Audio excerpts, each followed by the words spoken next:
Bonjour à toute la communauté libre et riche et bienvenue pour une nouvelle vidéo spéciale stratégie pour s'enrichir facilement et ce grâce à 5 € par jour. En effet, nombreux se demandent comment devenir millionnaire avec peu d'investissement. Bien évidemment, cette stratégie que nous allons étudier est applicable avec n'importe quelle devise et tout le monde est en principe capable de la mettre en pratique. Il ne s'agit pas de magie, mais simplement d'éducation, de discipline et de bon sens. Aussi, étant convaincu que ce sujet va t'intéresser, n'hésite pas à donner un like et partager cette vidéo, donc c'est parti.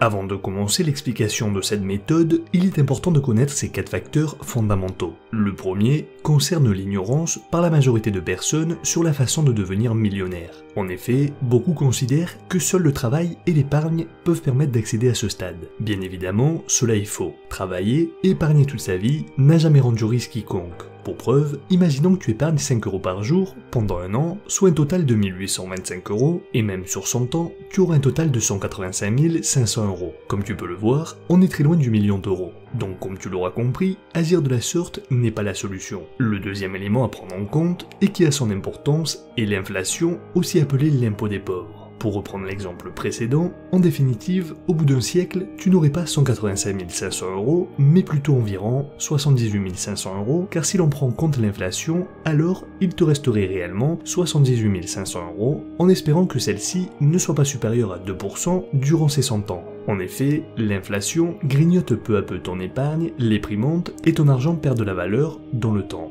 D'ailleurs, une vidéo traite sur le sujet et tu peux la retrouver en cliquant sur l'icône qui apparaît en haut à droite de l'écran. Le troisième et avant-dernier point, également très important, concerne le temps. Cette stratégie n'est valable que sur le long terme, car que tu sois jeune ou moins jeune, le temps passe vite. Aussi, ne repose pas ta confiance en l'État ou celle de ton pays pour espérer percevoir une pension de retraite et vivre des jours heureux. Dans un tel cas, grande sera ta désillusion. Évidemment, plus tôt tu en prends conscience, mieux ce sera, et pour t'y aider, nous allons t'expliquer comment atteindre cet objectif. Enfin, le quatrième et dernier point est la connaissance en général, mais avant tout celle liée à la finance et la gestion du patrimoine. Il est à déplorer qu'à l'école, collège, lycée, ces enseignements n'y soient pas dispensés. Certes, on y apprend l'histoire, les langues étrangères, les mathématiques, qui sont des matières importantes, je le conçois, mais qu'en est-il de la musique et de l'art plastique par exemple? Est-ce que l'apprentissage de ces disciplines vont aider le futur adulte à savoir gérer un budget, une famille et à tirer le meilleur profit du salaire qu'il percevra, ce qui lui éviterait d'être confronté un jour à la précarité et certainement de devoir travailler jusqu'à épuisement, le précipitant parfois jusqu'au burn-out. Sujet qui fera d'ailleurs l'objet d'une prochaine vidéo.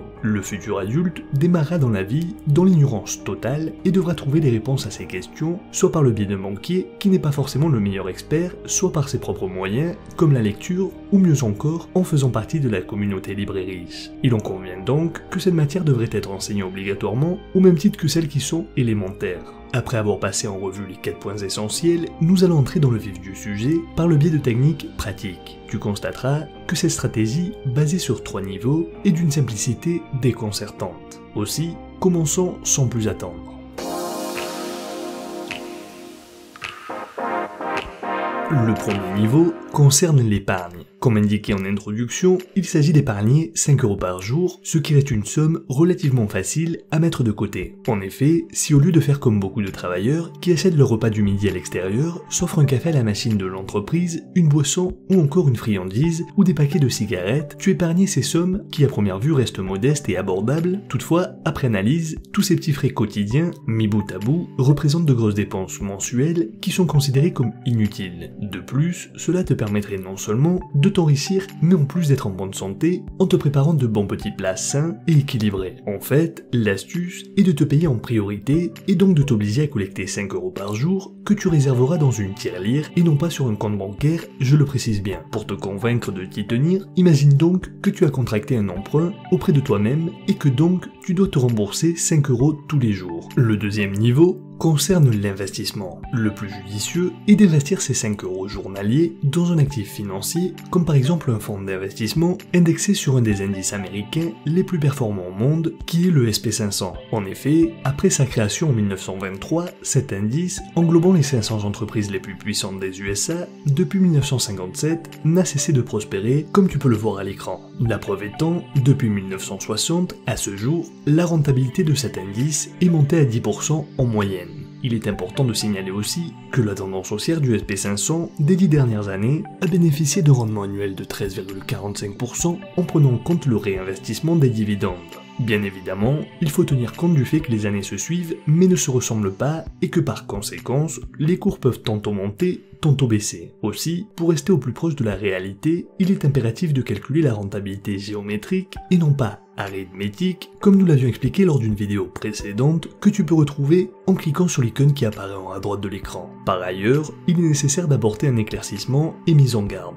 En effet, ici, il s'agit de gestion passive, ni plus ni moins. C'est-à-dire que tu peux par exemple acheter un fonds particulier qui s'appelle ETF ou fonds indiciel coté en français, aussi connu comme tracker. La particularité de ces fonds est que tu vas acheter des actions, des participations de celles-ci car elles cotent en bourse en reproduisant cet indice. Comme on ne cesse de le répéter, il existe de nombreux fonds et indices qu'il te faudra sélectionner en fonction de ce qui te convient le mieux. Toutefois, il est nécessaire de rappeler que la gestion passive est très souvent bien plus rentable que la gestion active, et ne parlons même pas de day trading qui pullule sur le net en faisant miroiter des rendements extraordinaires. Autant aller au casino et tenter de gagner en jouant à la roulette, tu aurais même peut-être plus de chances de devenir riche et tu paierais également moins d'impôts sur les bénéfices. Encore une fois, ne tombe pas dans le piège du tout à court terme. Essaye toujours d'adopter une vision à long terme basée sur la conception de création de valeur. Cet indice, tout comme la majorité des indices, démontre à long terme sa toute-puissance et grâce entre autres à la force de l'intérêt composé, et c'est justement ce que nous allons évoquer dans le troisième niveau financier.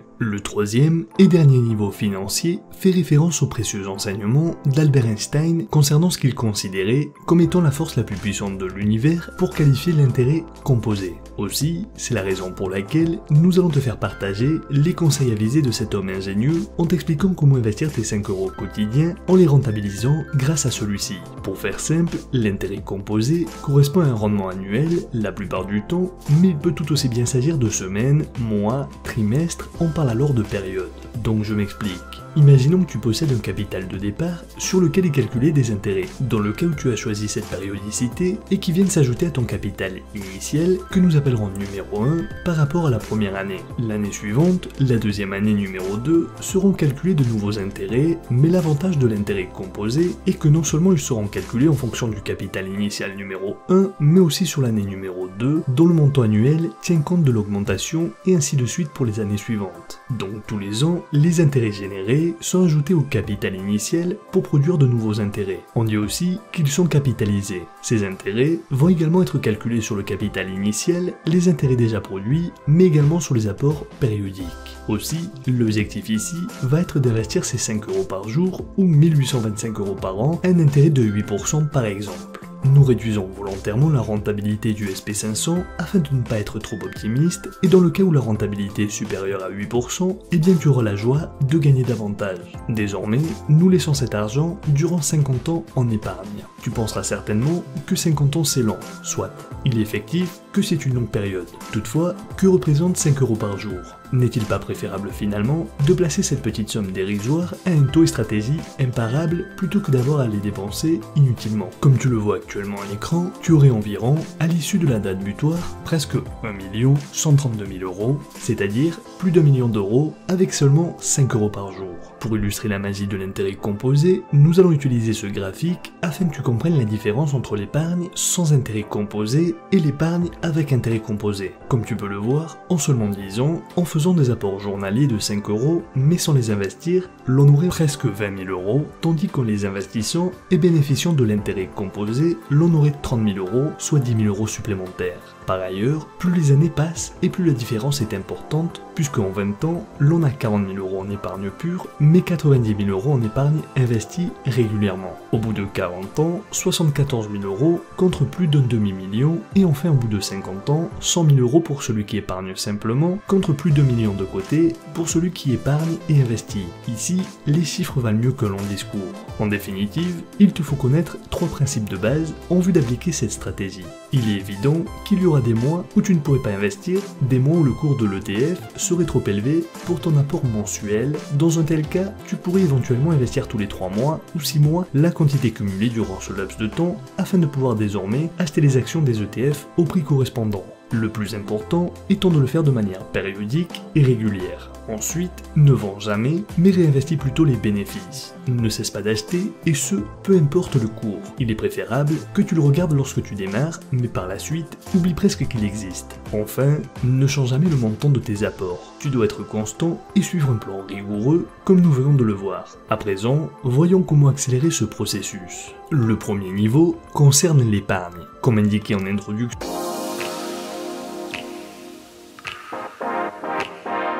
pour pouvoir accentuer la stratégie des 3 niveaux financiers, il est possible d'adapter 3 configurations différentes et complémentaires. La première, et qui semble la plus logique, est d'augmenter les apports périodiques. En effet, ici, il est question d'investir 5 €, mais il est également possible de verser bien davantage si tes moyens te le permettent. Il va de soi que plus l'apport est élevé, mieux la rentabilité le sera. À ce sujet, nous t'invitons à visualiser la très instructive vidéo sur la stratégie des 6 comptes avec en prime un cadeau à télécharger gratuitement. Donc pour revenir à l'exemple, supposons que tu gagnes 2 000 €, sachant que le compte de la liberté financière représente 10%, tu feras alors des apports mensuels de 200 € en plus de tes 5 € journaliers dont nous venons de parler, soit un total mensuel de 350 € par mois, et ainsi tu atteindras le million 10 ans plus tôt. La deuxième alternative consiste à augmenter l'intérêt, ce qui te permettra de réduire le nombre d'années. Toutefois, il est fort probable que les risques augmentent également, comme nous l'avions vu dans la vidéo sur la stratégie LRR